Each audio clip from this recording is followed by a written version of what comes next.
La clinique Villa des Lilas est la seule et unique et première clinique de prise en charge psychiatrique, prise en charge spécialisée, qui existe depuis maintenant bientôt 8 années.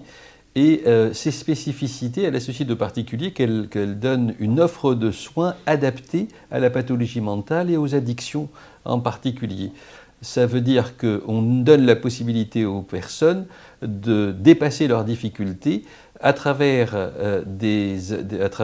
le psychiatre, les consultations quotidiennes du psychiatre, à travers les séances de psychothérapie faites avec un psychologue qui sont aussi quotidiennes, 5 jours sur 7, à travers le travail dit ergothérapique, ce sont les activités thérapeutiques quotidiennes, à travers le groupe de parole extrêmement intéressant qui se fait 2 ou 3 fois par semaine.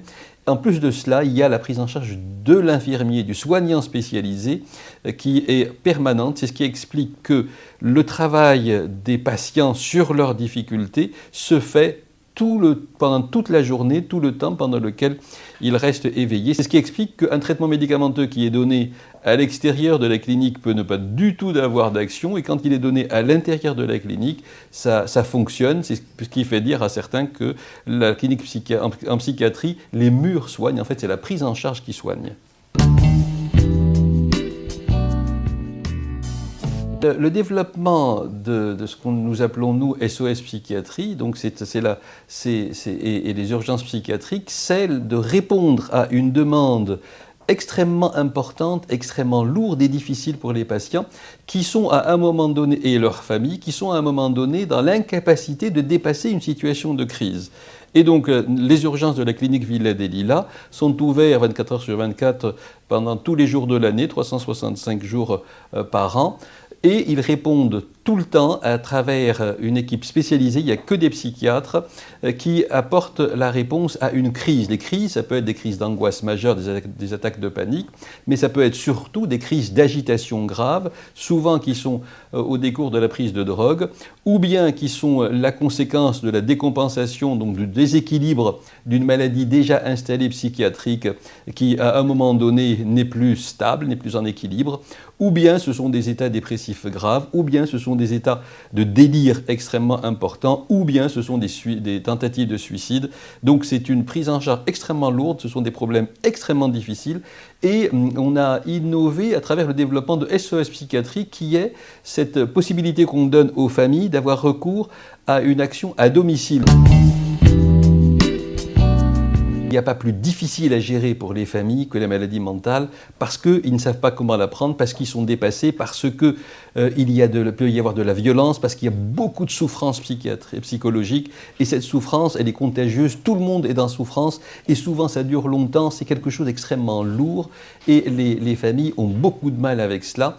Alors, malheureusement, actuellement, il y a très peu de psychiatres au Maroc, on n'est pas plus de 400 psychiatres, tout type d'exercice confondu, entre le public, le privé, le CHU et les militaires, ce qui est très peu pour notre pays.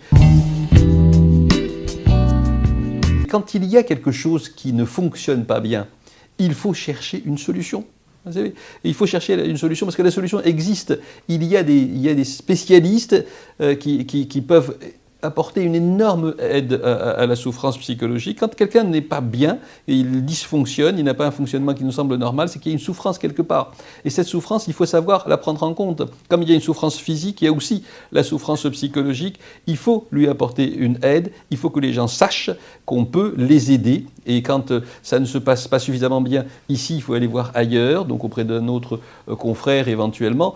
Et donc, il faut chercher une aide. C'est dommage, c'est haram de se laisser souffrir et de faire souffrir tout le monde et que les familles se voilent la face en refusant de voir le problème. De la même manière, ceci pour la souffrance psychologique, de la même manière que ce qui se passe par rapport aux addictions. Les addictions sont vraiment dramatiques et ça prend de l'ampleur auprès des jeunes, même des très jeunes. L'alcool, c'est un énorme problème. Il faut l'entendre comme une maladie. L'addiction est une maladie et qui a des réponses. Et la réponse n'est pas médicamenteuse. Il n'existe pas de médicaments contre l'addiction. Il faut le savoir jusqu'au jour d'aujourd'hui. Il n'existe pas de traitement médicamenteux. Ça ne veut pas dire qu'il n'y a pas de soins, mais il y a des soins. Il y a une aide que l'on peut apporter aux gens, une prise en charge qui est longue, qui est difficile, avec des rechutes. Mais beaucoup de gens s'en sortent à la condition que tout le monde y mette du sien. L'addict, donc le patient qui est malade, et la famille et les équipes.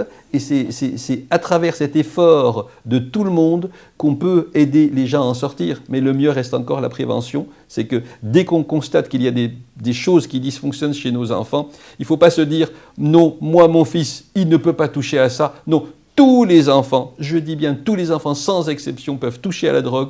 Il y a ceux qui n'y retouchent pas, mais il y a aussi ceux qui y retouchent. Si on constate que notre enfant n'est pas comme il a l'habitude d'être, qu'il a de mauvais résultats scolaires, que ses yeux sont rouges, qu'il commence à devenir agressif, qu'il commence à avoir des troubles du sommeil, il ne faut pas toujours mettre ça sur le dos de l'adolescence. Ça peut aussi être le fait qu'il ait touché à quelque chose.